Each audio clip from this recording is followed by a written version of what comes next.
कहते हैं कि कामयाबी एक दिन में नहीं मिलती, लेकिन एक दिन जरूर मिलती है। लेकिन सफलता की जो स्थान है वहां तक स्थापित होने के लिए किस तरह की मेहनत करनी पड़ती है, संघर्ष के रास्तों से होकर गुजरना पड़ता है, और हौसलों के पंख जब इंसान को लग जाते हैं तो फिर आसमान भी उसके लिए कम पड़ने लग जाता है। और ये बात बिल्कुल कोई माने नहीं रखती कि आप कहाँ जन्म आपका हुआ, आप किस गांव से आते हो, आप छोटे गांव से आते हो या फिर आप किसी ऐसी जगह से आते हो जहां पर आपको परिस्थितियों का सामना करना है। लेकिन ऐसी एक इंस्पायरिंग पर्सनालिटी आज हमारे बीच मौजूद है जिनकी डेडिकेशन, डिसिप्लिन और संघर्ष की कहानी की वजह से आज वो अपने आप में एक इंस्पायरिंग स्टोरी है। हमारे साथ मौजूद है अमोल येडगे सर, जो कि म्यूनिसिपल कमिश्नर भी है छत्रपति संभाजीनगर म्यूनिसिपल कॉर्पोरेशन के, और आईएएस ऑफिसर है। उनकी इस कामयाबी के सफर में उन्हें यहाँ तक कैसे पहुंचे और किन हालात का उन्हें सामना करना पड़ा। सर, आपका MGM college of communication, culture end media की ओर से मैं अब्दुल्ला मोहम्मदी स्वागत करता हूँ। सर, आज आप यहाँ पर हमारे एमजीएम कैंपस में मौजूद है।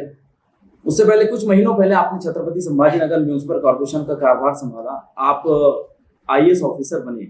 हम जानना चाहते हैं कि सर, आपकी शुरुआती दौर में आपकी शिक्षा कहाँ से हुई? जैसा कि हम जानते हैं कि एक ZP स्कूल से आपने पढ़ाई की, और जिला परिषद स्कूल के बारे में ये कहा जाता है कि बच्चे निराश होते हैं, बहुत ज्यादा सपने नहीं होते हैं, लेकिन छोटी जगह रहकर आपने बड़े सपने कैसे देखे?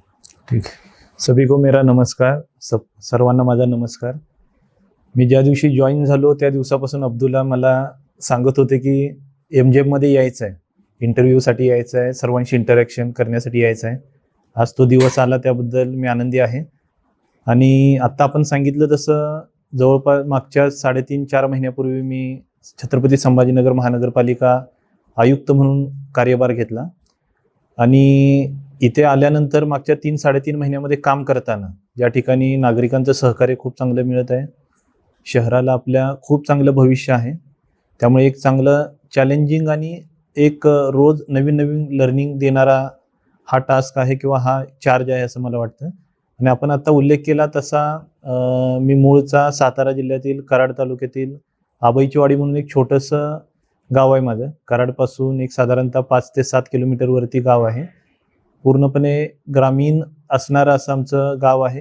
एक साधारणतः 2 ते 2.5 हजार अशी लोकसंख्या असेल. आबईचीवाडी गावापासून जो काही माझा प्रवास सुरू झाला, तो मी शाळेचं शिक्षण आहे ते यशवंतनगर म्हणून एक सह्याद्री साखर कारखाना जो कराड तालुक्यामध्ये आहे, त्या ठिकाणी साखर कारखान्याच्या प्रेमाइसेसमध्ये असणारी शाळा, यशवंतनगरला शाळा आहे. माझे काका साखर कारखान्यामध्ये नोकरीला होते, त्यामुळे त्यांच्याकडे थांबून मी त्या ठिकाणी शालेय शिक्षण घेतलं. म्हणजे 1ली ते 4थी जिल्हा परिषद शाळेमध्ये शिक्षण घेतलं. त्यानंतर 5वी ते 10वी साखर कारखान्याच्या संस्थेची शाळा होती, त्या ठिकाणी शिक्षण घेतलं. 1ली ते 10वी पूर्णपणे मराठी माध्यमामध्ये शिक्षण घेतलं. आणि त्यानंतर 11वी आणि 12वी कराडमध्ये Yashwantrao Chavan college of science Karad हे या कॉलेजमध्ये 11वी आणि 12वीमध्ये मी विज्ञान शाखेमध्ये शिक्षण घेतलं. 2005ला माझी 10वी झाली, 2007ला माझी 12वी झाली. आणि त्यावेळी बोर्ड एक्झाम राहायची. मी 5वीला मी बोर्डमध्ये 10वीला मी बोर्डमध्ये 14वा आलेलो होतो, आणि 12वीमध्ये मी बोर्डमध्ये 3रा आलेलो होतो आणि जिल्ह्यामध्ये पहिला आलेलो होतो. आणि त्यानंतर 12वीच्या शिक्षणानंतर त्यावेळी आम्हाला इंजिनिअरिंग करायचं असेल तर CETची एक्झाम द्यावी लागत होती. CETमध्ये चांगला स्कोर आल्यानंतर मी कॉलेज ऑफ इंजिनिअरिंग पुणे, जे आपलं शासकीय अभियांत्रिकी महाविद्यालय पुण्याचं आहे, त्या ठिकाणी मी इंजिनिअरिंगला इलेक्ट्रॉनिक्स अँड टेलिकम्युनिकेशनमध्ये 2007ला प्रवेश घेतला आणि 2011ला मी त्या ठिकाणावरून पासआउट झालो. तर असं माझं जे शालेय जीवन आहे ते ग्रामीण भागामध्ये मराठी माध्यमामध्ये पहिलं 10वीपर्यंत शिक्षण, त्यानंतर विज्ञान शाखेमध्ये 11वी 12वी आणि त्यानंतर इंजिनिअरिंगमध्ये 4 वर्ष पुण्यामध्ये, अशा पद्धतीचं शालेय जीवन माझं गेलं. आणि जसं सर्व विद्यार्थ्यांना अनुभव येतो, ग्रामीण भागामधून आपण जसं शहरी भागामध्ये जातो किंवा मराठी माध्यमातून जसं आपण इंग्रजी माध्यमामध्ये प्रवेश करतो, तेव्हा थोड्या थोड्या डिफिकल्टी किंवा चॅलेंजेस असतात. त्या चॅलेंजेस सोबत आपल्याला त्याच्यासोबत जाऊन परत त्यामध्ये एकरूपता आणणं जे गरजेचं असतं, तसं माझं जीवन हे शालेय जीवन गेलेलं आहे. तो सर, जब आप ये जो मतलब स्कूलिंग लाइफ के बारे में आप बता रहे थे कि आपकी स्कूलिंग लाइफ मतलब ऐसे गुजरी यहाँ तक, मुझे अब यकीन हो गया कि मैं मराठी सीख लूंगा सर के साथ बैठो। तो सर अभी जो आप एक जब स्कूल का जो छात्र होता है तो सर उसके अलावा आपको और किन चीजों में रुचि थी स्कूल लाईफ में, मतलब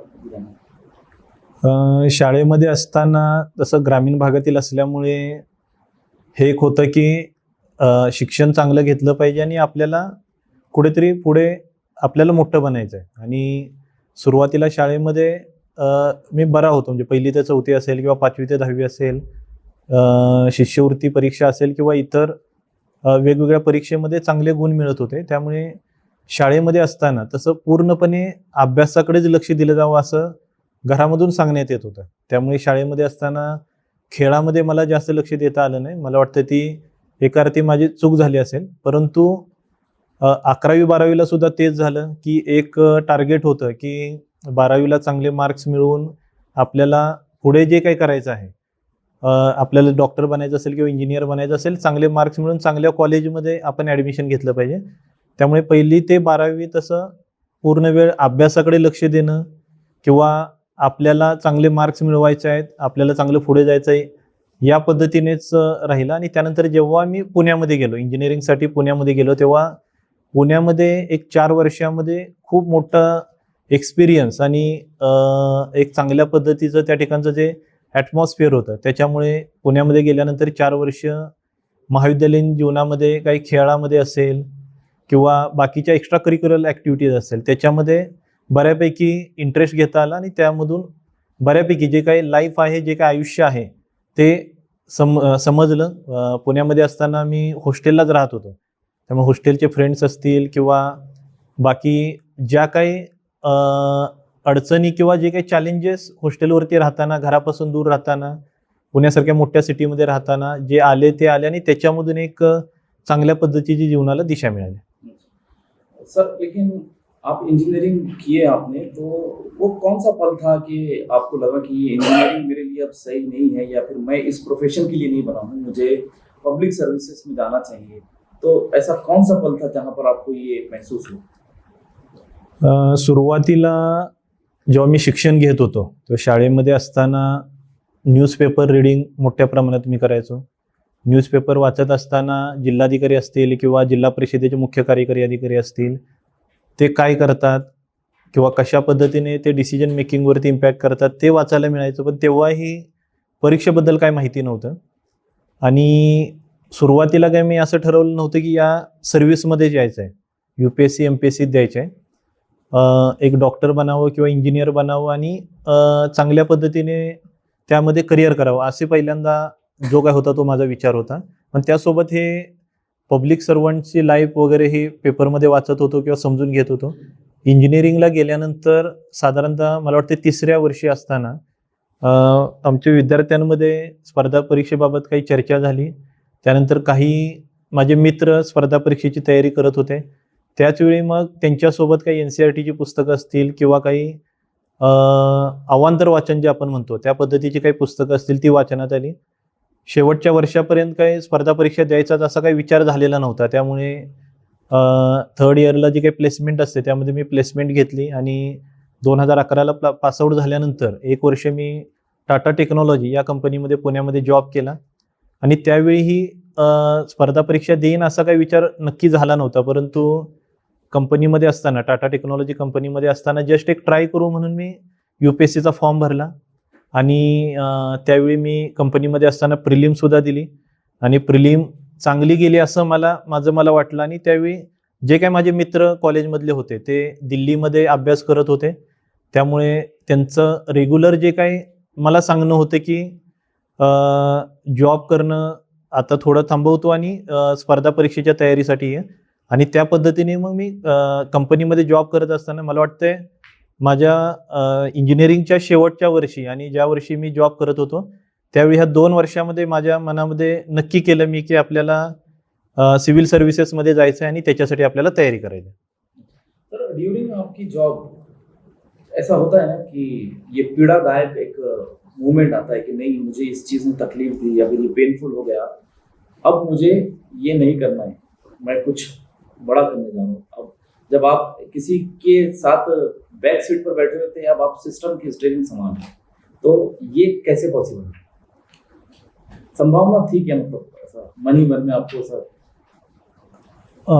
सुदैवाने मी टाटा टेक्नॉलॉजी कंपनीमध्ये होतो आणि टाटा नाव आपल्या सर्वांना माहिती आहे की टाटांचे जे काही वर्क कल्चर आहे ते खूपच एम्प्लॉई फ्रेंडली राहतं. त्यामुळे टाटा टेक्नॉलॉजीमध्ये काम करताना खूप चांगला मला अनुभव आला आणि त्यामध्ये कामासाठी जे वेळ आहे तो कामासाठी वेळ दिल्यानंतर जो वेळ राहत होता त्यामध्ये मी अभ्यास करत होतो. आणि त्यावेळी हे एक भावना मनामध्ये होती की या ठिकाणी जर आपण कंपनीमध्ये राहिलो तर आपण किती पुढे जाणार आहे. जास्तीत जास्त आपण मॅनेजमेंटपर्यंत जाऊ. जे काय आमचे जे मॅनेजर होते ते साधारणतः 34 वर्ष 35 वर्ष सर्व्हिस झालेले होते. त्यामुळे आपण जास्तीत जास्त या ठिकाणी जाऊ शकतो. किंवा अजून एक मी विचार केलेला होता की TAAS म्हणून टाटा ॲडमिनिस्ट्रेटिव्ह सर्व्हिसेस टाटामध्ये राहते की ज्याच्यामध्ये जे नव्याने जॉईन झालेले जे रिक्रूट्स आहेत ते सुरुवातीच्या काही वर्षामध्ये ती कॉम्पिटेटिव्ह एक्झाम देऊन डायरेक्टली ॲडमिनिस्ट्रेशनमध्ये वरच्या पदावरती जाऊ शकतात. त्यामुळे हे दोन विचार माझ्या मनामध्ये आलेले होते. परंतु माझे मित्र जे माझ्या संपर्कामध्ये होते, जे दिल्लीमध्ये होते, त्यांनी मला कन्व्हिन्स केलं की कंपनीमध्ये राहून अभ्यास करणं किंवा त्यामध्ये यश मिळवणं थोडंसं अवघड जाईल किंवा थोडंसं वेळ घेईल आणि आता सर्वजण दिल्लीला आहेत तर दिल्लीला यावं. आणि त्याचवेळी मी प्रिलिमची एक्झाम दिली आणि प्रिलिमबाबत मी खूप कॉन्फिडंट होतो की माझी प्रिलिम क्लिअर होईल. म्हणून मला वाटतं 4 जुलै 2011ला मी टाटा टेक्नॉलॉजी कंपनी जॉईन केलेली होती. एक एप्रिलमध्ये मी कंपनी सोडण्याचा निर्णय घेतला आणि मला वाटतं मे का जूनमध्ये मी जून महिन्यामध्ये मी कंपनी सोडली. आणि त्यानंतर तयारीसाठी मी दिल्लीला गेलो. मी मध्यंतरी एप्रिलमध्ये प्रिलिमची एक्झाम दिलेली होती, UPSCची पूर्वपरीक्षा दिलेली होती आणि मी कॉन्फिडंट होतो की मी क्लिअर होईन म्हणून. पण त्याच्या पुढचं जर आता सांगायचं झालं तर आता फक्त एवढंच मी कंपनीत सांगतो पुढच्या प्रश्नामध्ये. त्यानंतर काय झालं ते सांग. अच्छा, तो सर मतलब कितना आपको, मतलब ये जब आपके दोस्त ने कॉल किए तो आप गली से दिल्ली तक का आपका सफर हो गया कि आप दिल्ली भी गए आप स्टडी के लिए. तो सर किन कठिनाइयों से, किस तरह के दौर से गुजरना आपको पड़ा, क्योंकि आप एक स्टूडेंट थे, एस्पिरेंट थे? जसं मी आता सांगितलं तसं जूनमध्ये कंपनी सोडण्याचा मी निर्णय घेतला. एप्रिलमध्ये प्रिलिम दिलेली होती, त्याबद्दल मी खूप कॉन्फिडंट होतो आणि प्रिलिम क्लिअर होईल असं मला वाटलेलं होतं. त्यामुळे मी दिल्लीमध्ये गेलो. दिल्लीमध्ये गेल्यानंतर माझा कंपनीमधला एक मित्र होता, चंद्रशेखर परदेशी म्हणून. तो आणि आम्ही दोघं एकत्रित कंपनी सोडली आणि एकत्रित आम्ही गेलो. गेल्यानंतरचा तो दिवस अजून मला आठवतोय की एक क्लास होता, त्या क्लासच्या समोर आम्ही आमच्या बॅग्स ठेवलेल्या होत्या आणि आम्ही रूम शोधत होतो. तिथे जो ब्रोकर होते त्यांच्या सोबत रूम शोधत होतो. शेवटी आम्हाला रात्री 9 वाजता रूम मिळाली आणि त्यानंतर ते सामान घेऊन आम्ही त्या रूमवरती शिफ्ट झालो. आणि सुरुवातीला जून ते सप्टेंबर असं साधारणतः 3-4 महिने मी ऑप्शनलचा क्लास त्या ठिकाणी लावला. सप्टेंबर एंडला आमचा निकाल लागला आणि प्रिलिममध्ये माझं सिलेक्शन झालेलं नव्हतं. त्यानंतर मी खूप कॉन्फिडंट होतो अगोदर की माझं सिलेक्शन होईलच आणि शाळेमध्ये किंवा कॉलेजमध्ये नेहमी चांगले मार्क्स पडत होते. त्यामुळे हा पहिला मला धक्का होता की माझं प्रिलिम झालेलं नाही. आणि त्यानंतर मी थोडं ॲनालिसिस केलं तर माझ्या लक्षात आलं की खूप ओव्हर कॉन्फिडन्स मी होतो की माझी जी तयारी आहे ती बरोबर चाललेली आहे आणि मी सर्व काही बरोबर केलेलं आहे. कुठेतरी माझं प्रॅक्टिस सेशन असेल किंवा ती तयारी कमी पडलेली होती.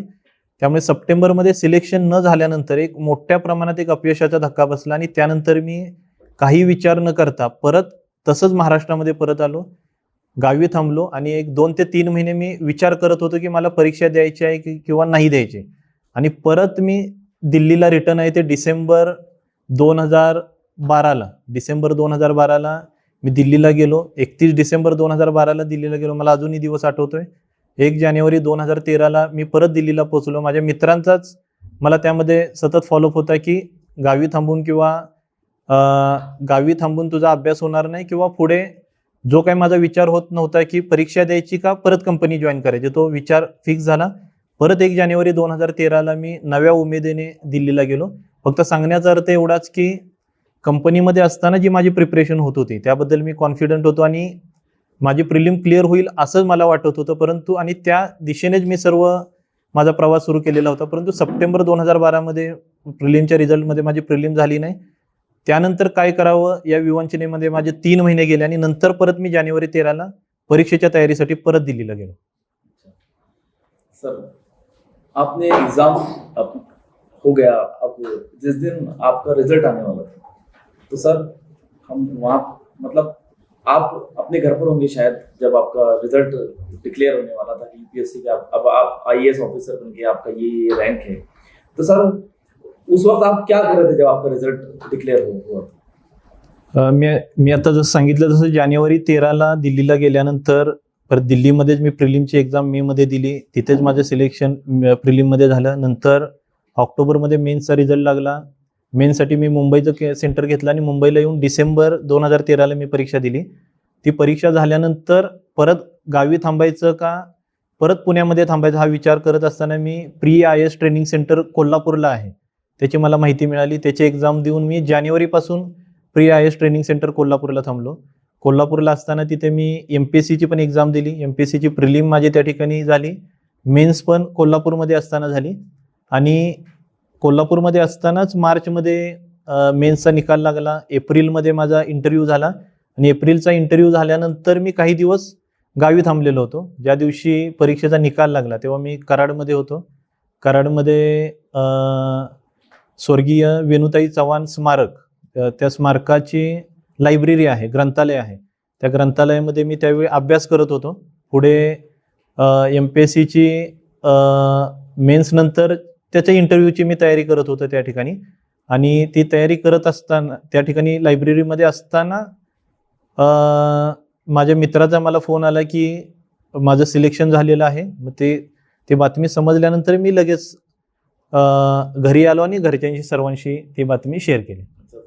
घर वालों का क्या रिएक्शन था जब आपको न्यूज़ मालूम हुई कि आप रिजल्ट आ गया? घरातले सर्व आनंदी होते. 8 जून 2014, 8 जून ती तारीख मला अजूनही आठवते. मी साधारणतः दुपारी 1-2 वाजता मी लायब्ररीमध्ये होतो. जशी बातमी समजली तसं मी लगेच एक अर्धा-पाऊण तासामध्ये घरी पोहोचलो. घरचे सर्वजण आनंदी झाले. घरातील असतील, गावचे सर्वजण असतील किंवा ज्यांच्या आम्ही संपर्कात होतो, इव्हन पूर्ण तालुक्यातले जे लोक संपर्कात होते सर्वजण आनंदी झाले आणि त्यानंतर भेटायला येणाऱ्यांची संख्या मोठ्या प्रमाणात, साधारणतः पुढच्या 1-2 महिने मी ट्रेनिंगला सप्टेंबरला जाईपर्यंत रोज साधारणतः 100-200 लोक घरी भेटायला येत होते. सर लेकिन इस पूरी जर्नी में जहाँ सबसे इम्पोर्टेंट रोल होता है पेरेंट्स का, तो सर उनका कैसे आपको सहयोग मिला यहाँ तक पहुँचने में, मतलब आईएएस बनने तक? मी आता सांगितलं तसं मी आबईचवाडी आमच्या गावामध्ये शिक्षणाची जिल्हा परिषदची शाळा होती, परंतु सर्व शिक्षण चांगलं व्हावं म्हणून आमचे काका सह्याद्री साखर कारखाना यशवंतनगर या ठिकाणी होते. त्यामुळे 1ली ते 10वी शिक्षण मी काकांकडे राहून घेतलं. 1ली ते 12वी पर्यंत शिक्षण मी काकांकडे राहून घेतलं आणि या जर्नीमध्ये माझे काका असतील, मावशी असतील, आई वडील असतील, त्यांनी पूर्णपणे मला सपोर्ट केला. परीक्षा असेल किंवा इतर अभ्यास असेल किंवा इतर ज्या काही गोष्टी लागतील त्याच्यामध्ये पूर्ण सपोर्ट आणि त्यांची पूर्ण प्रेरणा मला होती. आणि हे सर्व असताना एक मनामध्ये जिद्द होती की आपल्याला चांगलं शिक्षण घेऊनच आपल्याला परिस्थितीतून पुढे जायचं आहे. यामध्ये सर्वांची प्रेरणा आणि सर्वांचे आशीर्वाद. आणि माझी आजी होती, तिचं शिक्षण झालेलं नव्हतं, वारकरी संप्रदायातील होती, परंतु तिची ती भावना होती की अभ्यास करूनच आपल्याला पुढे जायचं आहे. म्हणजे ह्या सर्वांचे आशीर्वाद आणि सर्वांची प्रेरणा, त्यामुळेच मला वाटते माझे हे सर्व जे काही शैक्षणिक जीवन आणि नंतरचं पण जीवन आहे ते चांगल्या पद्धतीने राहील. तो सर जब आप आईएएस की आपकी नियुक्ति हो गई, उसके बाद आपकी सबसे पहली पोस्टिंग मतलब किस डिस्ट्रिक्ट में थी या फिर आप कहाँ आपकी पोस्टिंग हुई थी? IAS मध्ये 2014 साली निवड झाल्यानंतर सुरुवातीला आमचं मसुरीला लाल बहादूर शास्त्री अकॅडमी ऑफ ॲडमिनिस्ट्रेशनमध्ये लबासनामध्ये आमचं ट्रेनिंग राहतं. ते ट्रेनिंग झाल्यानंतर पहिली जी डिस्ट्रिक्ट ट्रेनिंगसाठी जी पोस्टिंग असते ती माझी जळगावला झाली. जळगावला माझ्या जिल्हाधिकारी होत्या रुबल अग्रवाल मॅडम, त्यांच्या अंडर माझं ट्रेनिंग झालं. त्यानंतर पहिली जी पोस्टिंग राहते सहाय्यक जिल्हाधिकारीची इंडिपेंडंट पोस्टिंग, ते कळमनुरीला सहाय्यक जिल्हाधिकारी कळमनुरी म्हणून मी हिंगोलीमध्ये जॉईन केलं. त्यानंतर तिथे काही काम केल्यानंतर नाशिकला सहाय्यक जिल्हाधिकारी आणि प्रकल्प संचालक एकात्मिक आदिवासी विकास प्रकल्प, तिथे माझी बदली झाली. या 2 ठिकाणी सहाय्यक जिल्हाधिकारी काम केल्यानंतर बीडला मुख्य कार्यकारी अधिकारी म्हणून माझी 2018 मध्ये बदली झाली. तिथे मी 1.5 वर्ष काम केलं. तिथून 1.5 वर्षाच्या कामानंतर माझी बदली मुंबईला संचालक माहिती तंत्रज्ञान, डायरेक्टर इन्फॉर्मेशन टेक्नॉलॉजी म्हणून झाली. तिथून परत अमरावतीमध्ये मी मुख्य कार्यकारी अधिकारी म्हणून काम केलं. तिथून अमरावतीमध्ये मी कोविडच्या पहिल्या लाटेमध्ये CEO म्हणून काम केलं. नंतर कोविडच्या दुसऱ्या लाटेमध्ये यवतमाळला जिल्हाधिकारी म्हणून माझी बदली झाली. तिथे 2.5 वर्ष काम केल्यानंतर एक 6 महिने मी संचालक MSCRT आपले महाराष्ट्र राज्य शैक्षणिक संशोधन परिषदमध्ये तिथे काम केलं आणि त्यानंतर जवळपास 2.5 वर्ष मी कोल्हापूरला जिल्हाधिकारी म्हणून काम केलं. तिथून एप्रिल 26 मध्ये माझे इथे आयुक्त छत्रपती संभाजीनगर महानगरपालिका म्हणून बदली झाली. लेकिन सर अब तक के करियर में आपका सबसे मतलब अनुभव सबसे चुनौतीपूर्ण कौन सा रहा? आजपर्यंतच्या करिअरमध्ये जर चुनौतीपूर्वक सांगायचं झालं तर प्रत्येक पोस्टिंगमध्ये वेगवेगळं चॅलेंज होतं. जसं नाशिकमध्ये असताना आदिवासी विकास विभागामध्ये काम करताना आपली गुजरात बॉर्डर असेल किंवा पेठ सुरगाणासारखे तालुके असतील त्या ठिकाणचे आदिवासी विद्यार्थ्यांच्या शिक्षणाच्या प्रगतीसाठी काम करता आलं. बीडमध्ये CO म्हणून काम करताना बीडमध्ये बरीच कामं जसं हंगामी वसतिगृह त्या ठिकाणी होतं. हंगामी वसतिगृहामध्ये काही अनियमितता होत होत्या त्या मला बंद करण्यात आणि जवळपास शासनाचे 12 ते 15 कोटी रुपये वाचवण्यात आणि जी काही पद्धत आम्ही त्यानंतर DBT सुरू केली ती शासनाने पुढे चालू ठेवली. त्यामुळे सिस्टमॅटिक चेंजेस करणं असेल किंवा बीडमध्ये प्रशासकीय सिस्टीम काय लावणं असेल तो एक चांगला अनुभव आला. अमरावती आणि यवतमाळला कोविडमध्ये काम करताना कोविडमध्ये एक आपत्ती जी याच्या अगोदर कधी आलेली नव्हती अशी आपत्ती होती. त्यावेळी प्रशासनाने त्या आपत्तीला कसं फेस केलं पाहिजे आणि त्यातून एक नवीन लर्निंग आणि एक नवीन शिक्षण त्यावेळी मिळालं. आणि कोल्हापूरला काम करत असताना पूर परिस्थितीचं नियोजन असेल, पर्यटन वृद्धीसाठी काम करणं असेल, इंडस्ट्रीयल ग्रोथसाठी हँड होल्डिंग करून काम करणं असेल आणि महत्त्वाचे प्रश्न सोडवण्यासाठी शासनाशी पाठपुरावा करून जिल्ह्याचे प्रश्न सोडवणं असेल असा त्या ठिकाणी अनुभव मिळाला. सर लेकिन ऐसा कौन सा निर्णय हुआ आपसे इस पूरी सर्विस के दौरान कि जिस पर आपको लगता है कि ये बहुत ही मतलब गर्व आपको महसूस होता है कि नहीं अच्छा काम किया सर, जैसे कोविड का आपने जिक्र किया उस दौरान? असं एक किंवा दोन गोष्ट राहणार नाही, परंतु नाशिकमध्ये आदिवासी विकास विभागाच्या सर्व शाळा ISO करण्याचा आम्ही निर्णय घेतलेला होता. त्या ISO केल्या आणि विद्यार्थ्यांची उपस्थिती त्या ठिकाणी वाढवणं, गुणवत्ता वाढवणं तो एक चांगला निर्णय झाला. बीडमध्ये असताना बीडमध्ये आम्ही एक विद्यार्थी गुणवत्ता परीक्षा त्याला एक आम्ही नाव दिलेलं होतं, स्टुडंट क्युरिओसिटी टेस्ट, विद्यार्थी जिज्ञासा कसोटी अशी एक परीक्षा घेत होतो. त्याचा खूप चांगला फायदा विद्यार्थ्यांना झाला. कोल्हापूरमध्ये जे काही प्रलंबित प्रश्न होते, अंबाबाई विकास आराखडा असेल, ज्योतिबा विकास आराखडा असेल, विमानतळ असेल, हे सर्व प्रलंबित प्रश्न आणि सर्वात महत्त्वाचं कोल्हापूर जिल्ह्यामध्ये 50 वर्षापासून खंडपीठाची मागणी होती, ते सर्किट बेंचचं काम. मला वाटतं सर्किट बेंचचं मंजुरी शासनाकडून मिळाल्यानंतर 21 दिवसामध्ये आम्ही सर्किट बेंचसाठी इमारत सर्व प्रशासकीय प्रक्रिया करून इमारत तयार करून सर्किट बेंचच्या इमारतीचं लोकार्पण आणि आम्हाला दिलेल्या वेळेमध्ये हे सर्व पूर्ण करू शकलो.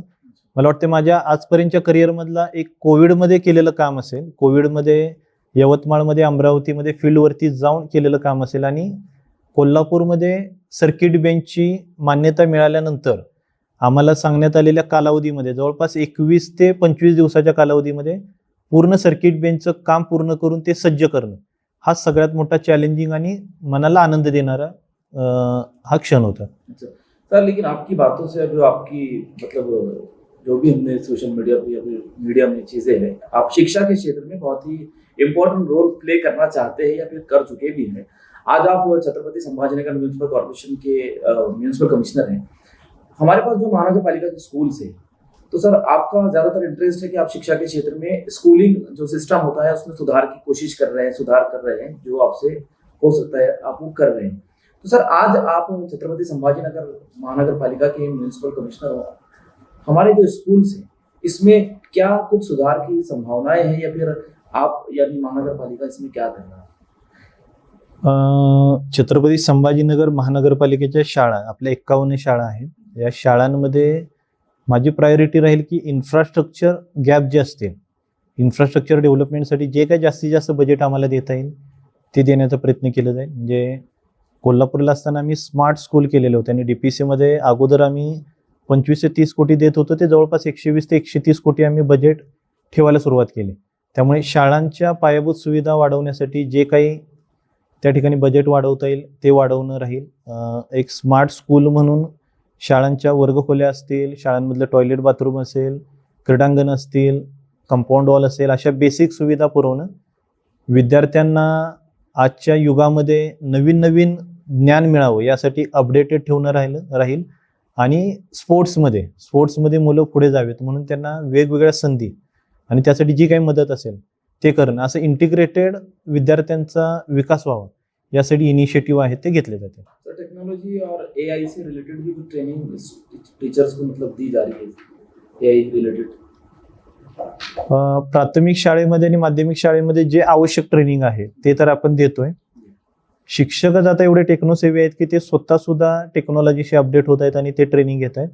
परंतु शाळेतील विद्यार्थ्यांना ज्या आवश्यक गोष्टी आहेत, त्यांचा करिक्युलम व्यवस्थित कव्हर करणं असेल, त्यांना स्पोर्टच्या दृष्टीने गोष्टी शिकवणं असेल आणि एक शिस्त त्यांना जी लागली पाहिजे आणि एक व्हॅल्यूजचं पण शिक्षण त्यांना मिळालं पाहिजे, त्यासाठीचं जे आवश्यक ट्रेनिंग आहे ते शिक्षकांचं रेग्युलरली घेतलं जातं. सर, चूंकि आपका बैकग्राउंड जिला परिषद स्कूल का है और आज महानगर पालिका स्कूल्स की हम बात कर रहे हैं, तो क्या ऐसा समझकर चला जा सकता है कि जैसे आप एक जिला परिषद स्कूल से आईएएस ऑफिसर बने, तो क्या हमारे शहर में आज जब वर्तमान में आपके हाथ में कमान है, तो क्या भविष्य में इन स्कूल से भी कोई आईएएस आईपीएस ऑफिसर्स या फिर ब्यूरोक्रेट्स निकल सकते हैं? ऐसी कोई कोशिश हो रही है? 100% जे काही ग्रामीण भागातून किंवा जे जिल्हा परिषद किंवा महानगरपालिका शाळेमध्ये शिक्षण घेणारे विद्यार्थी आहेत त्यांना त्यांच्या परिस्थितीची जाणीव असते. मला वाटते त्यांना जर व्यवस्थित आपण ग्रूम केलं तर ते आयएएस ऑफिसर, आयपीएस ऑफिसर, त्यासोबतच करिअरमध्ये एक मोठ्या पदावरती जाऊ शकतात. तर त्यांना ते स्वप्न दाखवणं असेल ते कामही आमच्याकडून केलं जाईल आणि त्यासाठी जो काही सपोर्ट आहे तो देण्याचा प्रयत्न महापालिकेकडून केला जाईल. सर, आपने जब महानगर पालिका में एज आयुक्त मतलब एज म्यूनिसिपल कमिश्नर पद संभाला, तो कौन सी चीज आपको मतलब सबसे ज्यादा मतलब इम्प्रेस करी शहर की, या फिर आपको लगा कि ये चीजें नकारात्मक कैसे सकारात्मक कर सकती है, कमियां और खामियां भी होती हैं?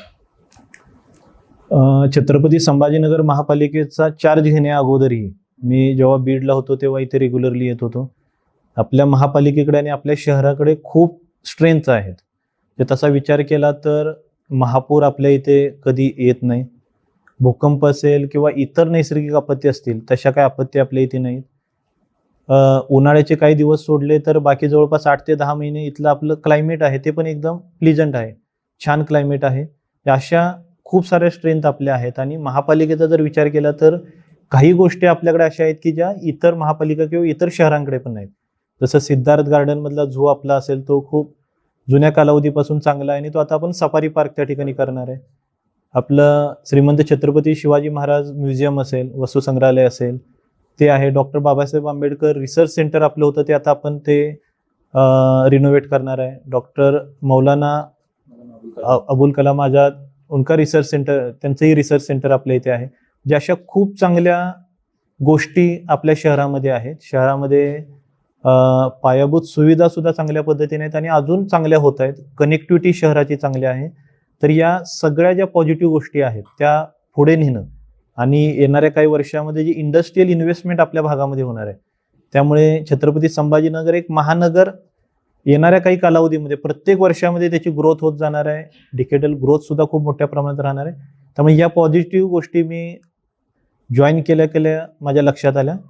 फक्त काही गोष्टीमध्ये ज्यामध्ये आपल्याला जास्त लक्ष देऊन इम्प्रूव्ह केलं पाहिजे की आपल्या सर्व लोकांना, नागरिकांना आपल्या शहराबद्दल अभिमान असला पाहिजे.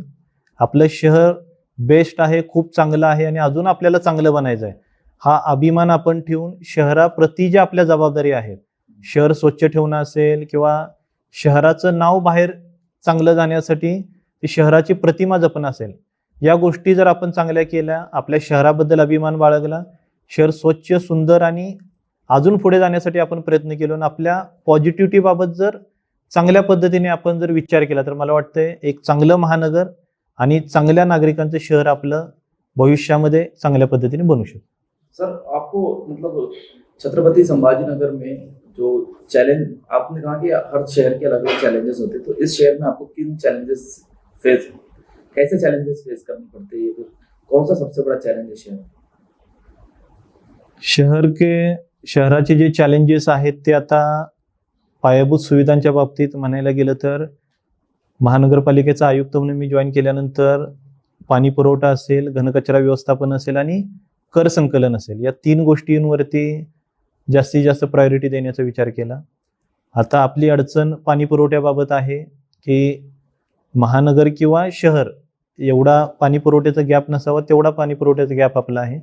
तर तो लवकरात लवकर दुरुस्त करणं आणि त्याच्यामध्ये चांगल्या पद्धतीची पाणी पुरवठ्याची योजना जी आता सुरू आहे ती चांगल्या पद्धतीने पूर्ण करून नागरिकांना पाणी पुरवठा चांगला करणं हे एक काम म्हणून आम्ही स्वीकारलेलं आहे. त्यासोबत घनकचरा व्यवस्थापनामध्ये आता काम सुरू झालेलं आहे.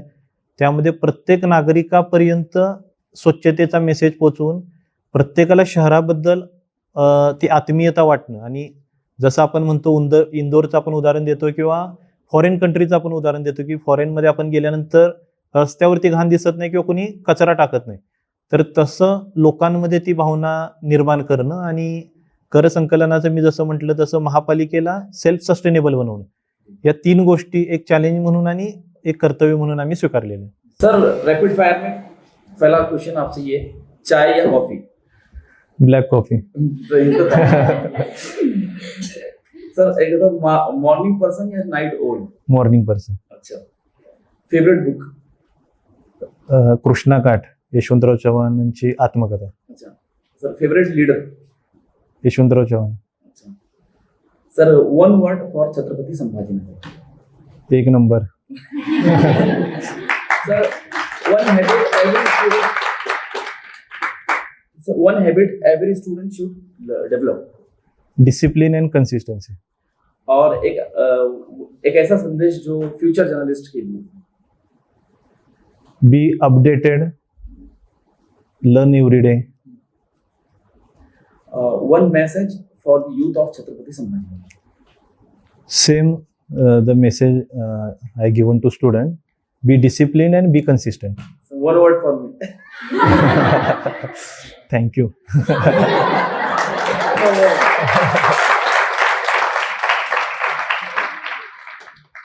तो हम इसके अगले पड़ाव की तरफ बढ़ते हैं. हमारे साथ यहाँ पर जर्नलिज्म के स्टूडेंट्स भी है, तो एक एक करके सब क्वेश्चन पूछ सकते हैं. Sir, I am Shilpana and I am a computer science engineering student.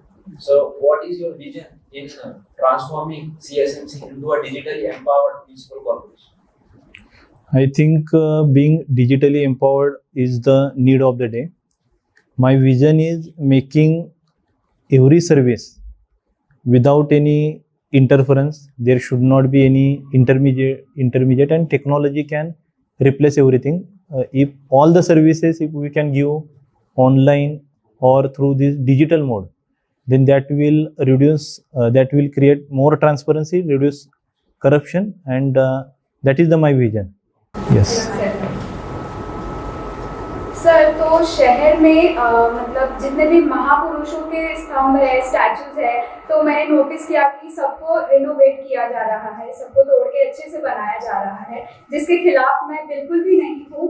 But शहर में ऐसे बहुत सारे स्लम एरियाज है जहाँ पे पाइपलाइन का इशू है, जहाँ पानी अच्छे से नहीं आता है, ड्रेनेज का इशू है.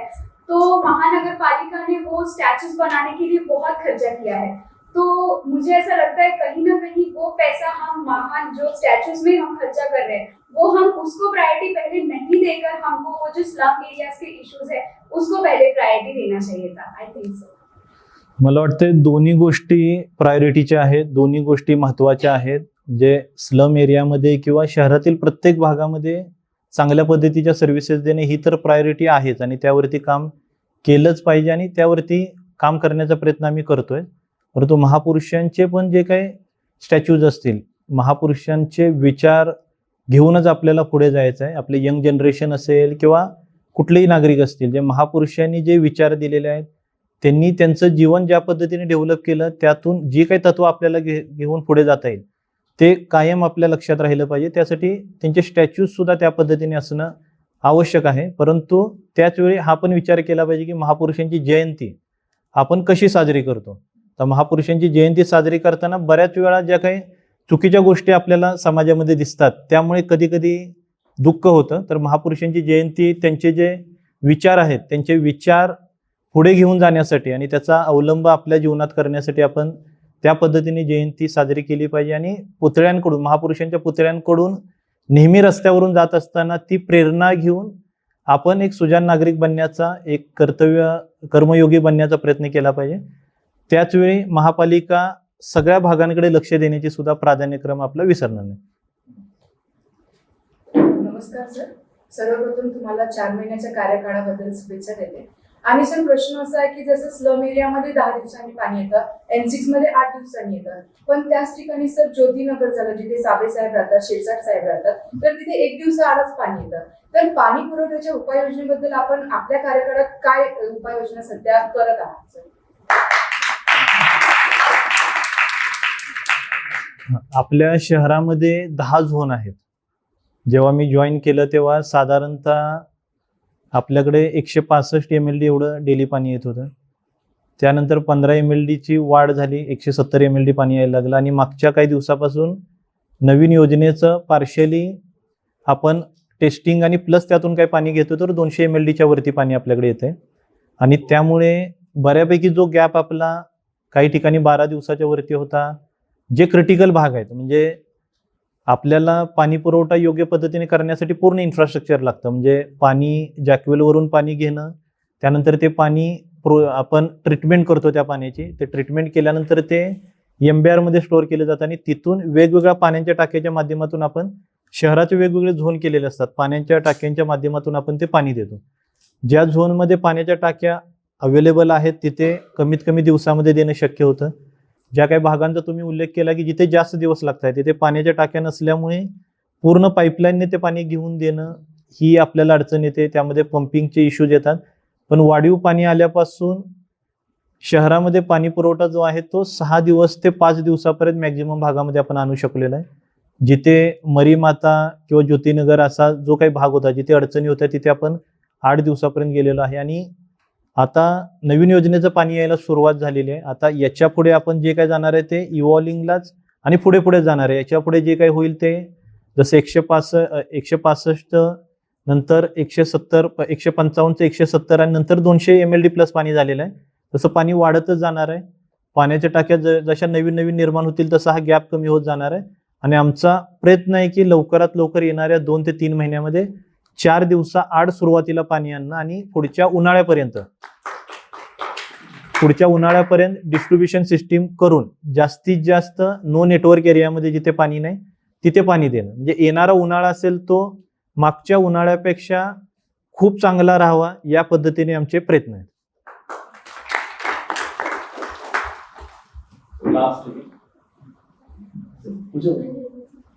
First of all, you are most welcome in College of Cultural Communication and Media. Thank you. My first question is, what is your vision for the Chhatrapati Sambhajinagar over the next 5 years? Chhatrapati संभाजीनगरचं पुढच्या 5 वर्षाचं जे vision माझं असेल ते छत्रपती संभाजीनगरला एक महानगर म्हणून develop करणं. जिथे पाणी पुरवठा आहे तो रेग्युलर असेल, जिथे स्वच्छता जी आहे ती स्वच्छता सर्व भागांची खूप चांगल्या पद्धतीने, कचऱ्याचं सॉर्टिंग सुद्धा असेल आणि कचऱ्याचं प्रोसेसिंग सुद्धा असेल. त्या ठिकाणी आपला CBGचा प्लॅन्ट जो बायोगॅसचा प्लॅन्ट आहे तोही डेव्हलप झालेला असेल. कचऱ्याच्या पासून आपण नवनिर्मिती करू. त्यानंतर या ठिकाणी इन्फ्रास्ट्रक्चरच्या सुविधा चांगल्या पद्धतीने झालेल्या असतील आणि नागरिकांना आवश्यक असणारे विरंगुळ्याची ठिकाणं सुद्धा या ठिकाणी डेव्हलप झालेली असतील. Next question. नमस्कार सर. तर माझा प्रश्न असा आहे की जर तुमच्यावर निधीचा किंवा बजेटचा कुठलीही मर्यादा नसेल तर छत्रपती संभाजीनगरमध्ये कुठला असा प्रोजेक्ट आहे किंवा विकास प्रकल्प ज्यावर तुम्ही सगळ्यात आधी काम कराल आणि का? जर बजेटची जर काही मर्यादा नसेल तर शाळांसाठी जे काही इन्फ्रास्ट्रक्चरसाठी आणि हॉस्पिटलसाठी जे काही आपले हेल्थ सेंटर्स आहेत त्याच्यासाठी चांगल्यात चांगले इन्फ्रास्ट्रक्चर देऊन हे शिक्षण आणि आरोग्य लोकांना कमीत कमी खर्चामध्ये किंवा फ्रीमध्ये अवेलेबल व्हावं यासाठी मी प्रयत्न करेन. आणि बाकीच्या ज्या इन्फ्रास्ट्रक्चर गॅप जो आपण काढलेला आहे तो सुधारण्यामध्ये मदत करेन. परंतु जेव्हा आपण बजेट म्हणतो तेव्हा मर्यादा नसते असं नसतं. बजेटचा अर्थच तो असतो की मिनिमम रिसोर्सेसमध्ये मॅक्झिमम आपल्याला रिझल्ट देण्यासाठी डिसिजन घेणं. Thank you. Next. लास्ट नहीं, जैसा भी आपका अगर है लास्ट तो लास्ट. सर आपल्या शहरात जसं पाण्याचा प्रॉब्लेम आहे तर तेवढ्याच रस्त्याचा पण प्रॉब्लेम आहे. पावसाळ्यात पाणी साचतं आणि रस्त्यांची दुरवस्था दिसून येते. तर यावरती कायमस्वरूपी उपाय काय असतो? रस्त्यांची जी अडचण आहे ती सध्या आपलं पाणी पुरवठ्याचे डिस्ट्रीब्युशन लाईनचं काम चालू आहे. ड्रेनेजच्या STPच्या डिस्ट्रीब्युशन नेटवर्कचं काम चालू आहे. पाईप गॅस जो आपण देतो त्याच्या लाईन टाकणं, पूर्ण शहरामध्ये लाईन टाकणं चालू आहे. ही 3 कामं आता चांगल्या पद्धतीने सुरू आहेत आणि पुढच्या वर्षीपर्यंत ही कामं पूर्ण होतील अशी आपल्याला अपेक्षा आहे किंवा त्या पद्धतीने आपलं नियोजन आहे. तर ह्या 3 कामांमुळे नागरिकांना अडचणी फेस कराव्या लागत आहेत. त्याच्यामध्ये ही कामं करणं ही पण आवश्यक आहे आणि या कामं झाल्यानंतर रिस्टोरेशन पण आपल्याला करायचं असतं. पावसाळ्यामध्ये काही ठिकाणी त्या चॅलेंजेस आहेत किंवा काही अडचणी आहेत, तर त्याच्यावरती नक्कीच महापालिका काम करेल आणि जेव्हा ही 3 कामं पुढच्या वर्षी पूर्ण झालेली असतील तेव्हा या अडचणी येणार नाहीत. शहरामध्ये आपल्या छत्रपती संभाजीनगरमध्ये स्वच्छतागृह म्हणजे पुरुष असू दे किंवा मोस्टली मी तर महिलांचा प्रश्न उचलेल की महिलांची स्वच्छतागृह खूप कमी आहे. जसं समजा एखादी महिला शेंद्र्यापासून निघाली आणि तिला औरंगपुरामध्ये जायचंय तर रस्त्यामध्ये कुठेही स्वच्छतागृह नाही आहे ते इथं 7 हिलला आहे.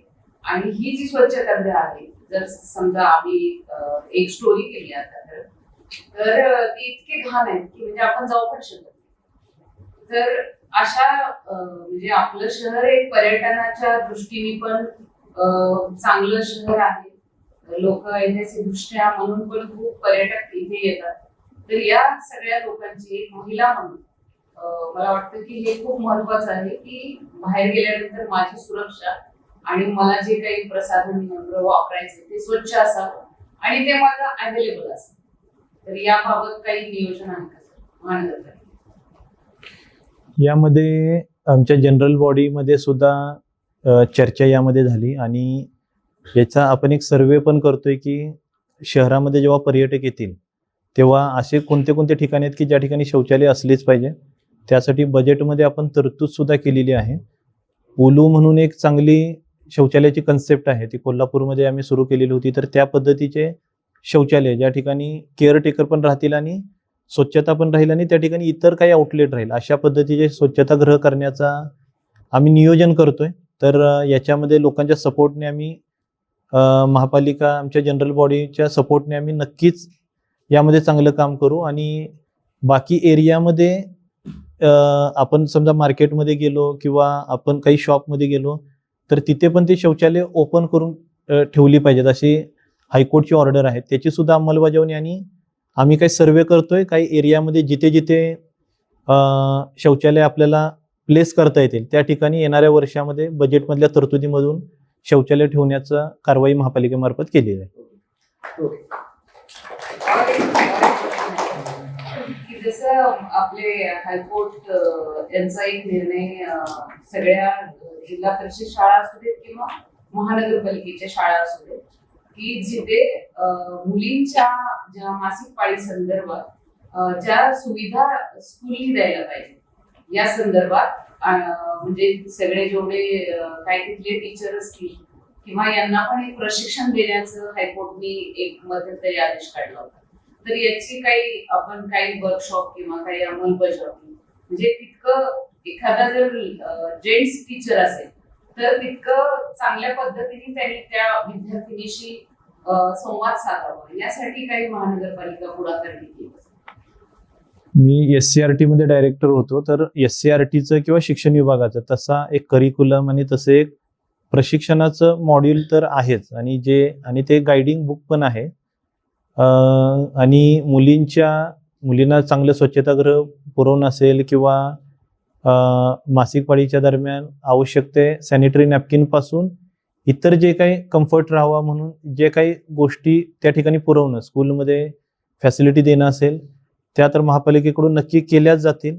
शिक्षकांचं प्रशिक्षण पण याबाबत झालेलं आहे. ते परत एकदा आमच्याकडून प्रशिक्षण घेऊन याच्यामध्ये सर्व शिक्षकांना याबाबत सेन्सिटाईज केलं जाईल आणि शासनाच्या धोरणाचं पालन केलं जाईल. शेवटचा प्रश्न आहे मी तुम्ही यशवंतराव चव्हाण यांच्या मातृभूमीतून येणार. जेव्हा हे राजकारण असतं म्हणजे एक बाजू राजकारणाची असते एक बाजू प्रशासनाची असते तर अशा वेळेस यशवंतरावांचं म्हणजे आपल्या महाराष्ट्राचे पहिले मुख्यमंत्री आणि खूपच द्रष्टा नेता होता, त्यांचे कुठले नेतृत्व गुण तुम्हाला वाटतं की प्रत्येक वेळी उपयोगी पडतात? यशवंतराव चव्हाण स्वतः ग्रामीण भागातून आलेले होते आणि त्यांचं जीवन आहे ते स्वातंत्र्य चळवळीमध्ये, स्वातंत्र्यासाठी लढाई करण्यामध्ये गेलं. त्यांचं शिक्षण असेल ते या स्वातंत्र्यासाठी लढत असताना शिक्षण मध्ये मध्ये थोडा गॅप पडत त्यांचं शिक्षण गेलं. भूमिगत नेता म्हणून पण त्यांनी काम केलं आणि नंतर देश स्वातंत्र्य झाल्यानंतर महाराष्ट्र राज्याचे मुख्यमंत्री असतील किंवा केंद्रामध्ये केंद्रीय मंत्री म्हणून त्यांनी काम केलं. त्यांच्या जीवनामध्ये प्रत्येक वेळी ते नवीन नवीन गोष्टी शिकत गेले. जे इंग्लिशवरती त्यांचं प्रभुत्व असेल, त्यांची भाषणं असतील किंवा त्यांचं वाचन असेल, मोठ्या प्रमाणात ते वाचन करत होते, मोठ्या प्रमाणात लेखन ते करत होते. त्यांची खूप मोठी लायब्ररी होती. तर मला वाटतंय की जास्तीत जास्त गोष्टी शिकणं, साधं राहणं आणि प्रत्येक वेळी ज्या ठिकाणी जाईल त्या ठिकाणी गोष्टी शिकून घेऊन त्या ठिकाणी थोडा आपला एक्सलन्स दाखवणं, हे त्यांचे गुण मला आवडतात. आणि त्यांनी म्हटलेलं होतं की राजकीय नेत्यांनी नाही म्हणायला शिकलं पाहिजे आणि अधिकाऱ्यांनी होय म्हणायला शिकलं पाहिजे. त्या गोष्टी सुद्धा प्रशासनामध्ये असताना त्यांच्या सर्व गोष्टी जेवढ्या गोष्टी आठवतील आणि प्रत्येक निर्णय प्रक्रियेमध्ये त्यांचा अर्थ लावता येईल याचा मी प्रयत्न करत असतो. थँक्यू.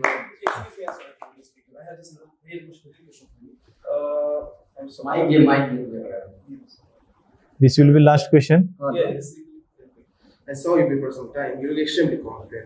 मुझे क्वेश्चन है कि आप जिस पदवी पे आप खड़े हैं वहाँ पे काम करने के लिए बहुत एक आत्मविश्वास चाहिए. यहाँ पे बहुत सारे जर्नलिस्ट हैं, उनमें एक आत्मविश्वास बना है. तो मुझे जानना है कि आपके आत्मविश्वास के पीछे का कारण क्या है, और अगर किसी को उनका आत्मविश्वास बढ़ाना है तो आप उनके लिए एक छोटा सा कुछ सलाह दे दीजिए प्लीज.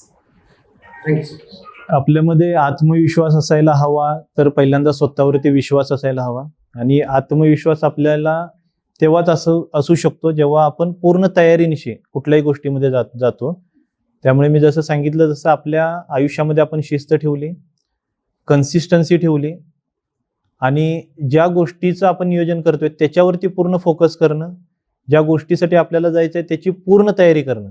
जे आपल्याला माहीत असतं की आपण एखाद्या ज्या गोष्टीसाठी किंवा समजा आपण परीक्षेमध्ये जातोय, एक्झाम देण्यासाठी जातोय किंवा एखाद्या सेशनसाठी जातोय, तर काही गोष्टी त्या ठिकाणी येऊ शकतात, काही डिफिकल्टी येऊ शकतात.